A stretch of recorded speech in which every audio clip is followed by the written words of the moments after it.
It was a Tuesday in late summer, the day in suburban Ohio that feels like it's trying to bore you to death. The sky was a dull gray, the air heavy with the scent of cut grass and distant barbecues. I, Marcus Thompson, a 52-year-old graphic designer, was just trying to get through my routine. My destination was the fill-up station on the corner of Maple and Cedar, a gas station I'd visited for years without drama. It was my pre-gym ritual: fill up my silver Camry, grab a water, and mentally gear up for an hour of lifting weights I secretly hated. My car was my haven, with classic soul tunes humming softly, the world outside feeling distant. But that day, the universe decided to throw a wrench into my peace, and it came in the form of a woman named Evelyn Carter. I pulled up to Pump 4, my go-to because the card reader never jammed. As I stepped out, I noticed a vehicle at the next pump, a garish, bubblegum pink Cadillac Escalade that looked like it belonged in a candy store, not a gas station. Its glossy shine screamed bad taste. The driver's door creaked open, and out stepped Evelyn, a woman in her late 70s, her peroxide blonde hair teased into a gravity-defying bouffant. She wore a lavender tracksuit straight out of a 1980s aerobics video, complete with rhinestone-studded sneakers. I ignored her, focusing on my task: card in, select fuel, nozzle in. The familiar gurgle of gas was soothing. Then, a voice like nails on a chalkboard cut through. "Excuse me, young man." I pretended not to hear, a trick you learn as a black man navigating a world that sometimes sees you as a walking service desk. "Young man," she repeated, closer now, her tone sharp. I turned slowly. She stood there, hands on hips, her face a mask of impatience, lips pursed in a thin line of coral lipstick. "Can I help you?" I asked, keeping my voice neutral. She raised her hands, adorned with gaudy rings. "My arthritis," she said, as if I should bow in sympathy. "It's dreadful. I can't possibly work this pump." She gestured at her pump, identical to mine, which I was using without issue. Part of me wanted to walk away. Her tone wasn't a request, it was a command, dripping with entitlement. But my mother's voice echoed in my head. "Be kind, Marcus. Rise above." With a sigh, I clicked off my pump. "Regular or premium, ma'am?" Her face didn't soften. "Premium. My princess only takes the best. Fill it to the top." Princess, I assumed, was the pink monstrosity. I walked over, unscrewed her gas cap, and set the nozzle. She hovered, watching me like I might steal her hubcaps. "You're doing it right, I hope," she snapped. "Yes, ma'am," I said through gritted teeth. "I've done this before." The pump clicked off, and I carefully replaced the nozzle, ensuring no drips marred Princess's paint. "All done," I said. She gave a curt nod, muttered, "That wasn't so hard," and shuffled toward the store to pay. No thank you, no acknowledgement. I stood there, feeling like a fool for helping. As I drove away, her image lingered in my rearview mirror, clutching a lottery ticket and a bag of chips, her arthritic hands working just fine. I shook it off, thinking it was a one-time annoyance. I was wrong. A week later, I was back at the fill-up station, craving ribs from Joe's barbecue across town. I scanned the Lotno pink Cadillac. Relief washed over me. I started fueling, halfway through wiping my windshield, when a flash of neon orange caught my eye.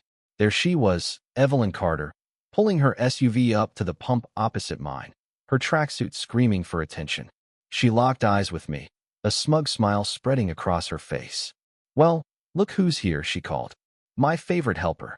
My jaw clenched. "Ma'am, I'm busy." She waved a dismissive hand. "Nonsense. You helped me before. My arthritis is awful today." She hobbled dramatically, putting on a show. I crossed my arms. "No." Her smile vanished, replaced by shock, as if I'd slapped her. "What did you say?" "No," I repeated. "There's an attendant inside if you need help." Her face turned beet red, clashing with her orange outfit. "I don't want some kid touching my princess. You did it before. Do it now." This was insane. I was being profiled not for a crime, but for free labor. "I helped you once as a courtesy," I said. "I'm not your gas attendant." That's when she lost it. "How dare you?" she shrieked, her voice drawing stares. "You lazy, ungrateful boy. I'm a senior citizen. You're supposed to respect your elders." Heads turned. A family gawked. The cashier peered out. My face burned with anger and embarrassment. I knew how this looked. A tall black man arguing with a frail white woman. "Ma'am." I was polite. I said, keeping my voice low. Polite? She screamed. You're refusing to help a woman in need.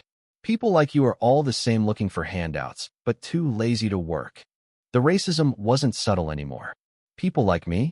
I shot back, my calm cracking. You don't know me. I know you're refusing to help me, she yelled, stamping her foot. Fill my tank, or I'll call the police and tell them you're harassing me. The threat was a gut punch. She was crafting a narrative where I was the villain. I was done. I ripped my nozzle out, screwed on my cap, and got in my car. Her screams followed me as I drove off. You'll be sorry. I'll find you. My plans for ribs were ruined, replaced by a simmering rage. This wasn't over. For 2 weeks, I was paranoid. Every drive felt like a trap. I switched to a dingy gas station miles away, avoiding the fill-up station. I took different routes, constantly checking my mirrors for that pink SUV. I told friends, but they thought I was exaggerating. An old lady stalking you over gas? Come on, Marcus. But they didn't see her eyes, obsessed, controlling. My only comfort was my Rottweiler, Titan, a 120-pound gentle giant who looked like a tank but acted like a teddy bear. At home, he'd rest his head on my knee as I ranted about Evelyn, his soft groans saying, I get it, man. The proof came on a Wednesday. I needed a prescription from a pharmacy near the fill-up station. To test my theory, I drove past it, eyes on my mirror. There, in a shuttered laundromat's lot, was the pink SUV, half hidden. My heart raced. She was hunting me. I looped back, and sure enough, Evelyn pulled into the fill-up station, scanning for me. I parked out of sight, watching her wait like a predator. She grabbed the nozzle herself, her arthritis miraculously gone, and drove off, defeated. This wasn't about gas, it was about power. I needed to end it. My plan, the Titan Gambit, was simple. Use perception to flip the script. Evelyn saw me as a servant. Titan, with his massive frame and deep bark, would make her see me differently. I wrestled with the ethics. Intimidating an old woman, even a racist stalker, felt wrong. But she'd left me no choice. I prepped meticulously, choosing a busy Friday afternoon at the fill-up station for maximum witnesses. I ran Titan that morning to calm him, groomed his black coat to shine, and fitted him with a heavy leather collar. I wore a plain black shirt and jeans, letting Titan be the star. In the car, he slobbered happily, oblivious to his role. Just be you, big guy, I said. Scary but chill. We pulled up to Pump 4. The station buzzed, kids in a minivan, a guy washing his truck. I scanned the street. No pink SUV. Maybe she'd given up. Then, 2 blocks away, I saw it. My stomach nodded. Showtime. I let Titan out, his claws clicking on the pavement. He stood calmly, but people noticed. The truck guy froze. The minivan mom shifted protectively. Evelyn's SUV rolled in, parking opposite me. She stepped out in a lime green tracksuit, her smile triumphant. Well, she began. I knew I'd find you. Her words died as I stepped aside, revealing Titan. Her face paled, eyes widening in terror. Titan huffed curiously, but to her, it was a growl from hell. What is that? She stammered, stumbling back. This is Titan, I said calmly. My dog. It's a monster, she shrieked. Get it away. Titan let out a low rumble, confused by her noise. It's going to kill me, she screamed, slamming against her SUV. He's on a leash, ma'am, I said. He's not moving. Then she crossed a line.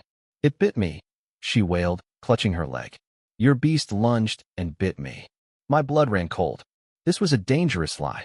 He didn't touch you, I said firmly. He's been right here. Liar, she screamed, hopping dramatically. I'm bleeding. Call the police. The station became a circus. People filmed. The attendant, Jake, ran out. Evelyn was in full performance mode, claiming Titan mauled her. I kept him sitting, his leash slack, his face bewildered. A construction worker spoke up. The dog didn't move, lady. You just started yelling. Police sirens wailed. 2 cruisers pulled in, Officers Hayes and Lopez stepping out. Hayes approached Evelyn, who sobbed theatrically about her bite. Lopez eyed Titan warily. Stay there, sir, he said. I nodded, hands visible. Hayes knelt to check Evelyn's leg. He paused, then stood, barely hiding a smirk. Ma'am, there's no bite. No blood. Just red jelly. The crowd gasped, then snickered. A bakery bag sat in her SUV, a jelly smudge on her lip. She'd smeared donut filling on her leg in her frenzy. It's blood, she sputtered. Jake held up his phone. Cameras show the dog never moved. Hayes's tone hardened. Filing a false report is serious, ma'am. Get in your car and leave, or you'll be arrested. Evelyn, humiliated, fled in her SUV, tires screeching. The crowd clapped. I hugged Titan, whispering, "Good boy." Lopez patted him cautiously. "Sorry, man. She's nuts." Hayes grinned. Jelly Maulink's a new one. They took statements, assuring me Evelyn was on their radar. Jake handed me a water and jerky for Titan, who gulped it down. Driving home, soul music never sounded sweeter. I thought it was over. I was wrong. 3 weeks of peace followed. The fill-up station became my victory lap. Titan was a local hero, dubbed the Jelly Donut Dog.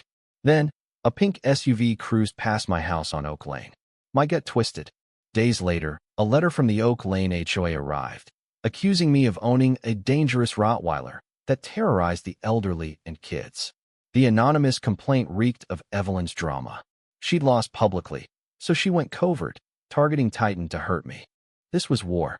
I rallied my neighbors Tom and Lisa Cruz, whose beagle Sparky played with Titan, Mrs. Ellis, an 80-year-old widow who fed him treats. I showed them the letter, asking, "Ever felt scared of Titan?" Tom laughed. "Sparky steals his toys." Mrs. Ellis was livid. "He's a gentleman." I collected signed letters praising Titan. Online, Evelyn's anonymous next-door posts about aggressive breeds were being debunked by neighbors, Tom sharing a video of Sparky dominating Titan. I installed security cameras, suspecting Evelyn might provoke Titan for proof. The HOA set a hearing. I compiled evidence, neighbor letters, Jake's footage, and a statement from Lopez. The night before, my cameras caught Evelyn sneaking onto my lawn in a black tracksuit, dangling a stake over my fence to lure Titan. "Come on, monster," she hissed, then poked a stick through the slats, barking to agitate him. Titan just yawned. Then, she tripped over a sprinkler, crashing into my rose bush. Thorns tore her suit as she shrieked, petals flying. Titan trotted inside, unbothered. I saved the video, my trump card. The HOA hearing was packed. Evelyn, in a navy suit, played the concerned citizen, waving a torn tracksuit scrap, claiming Titan attacked her. I presented my letters, Jake's footage, and Lopez's testimony. Then, I played the Rose Bush video. The room erupted in laughter. Evelyn screamed, "It's fake." But Mrs. Conway, a board member, recognized her. "You're Evelyn Carter, banned from our dog club for faking bite marks on your Pomeranian." The board dismissed the complaint, warning Evelyn of legal action if she returned. She fled, neighbors laughing. Lopez nodded at me, a silent game over. I walked home, tossing Titan's ball. He bounded after it, carefree. Our peace was restored. Evelyn was done, her lies exposed by jelly, thorns, and community truth. Titan got a steak that night. He'd earned it. What do you think? Was Marcus justified in using Titan to intimidate Evelyn, or did he cross a line? Have you faced injustice or bullying in your life? Share your thoughts in the comments. Would love to hear your perspective on standing up to unfairness.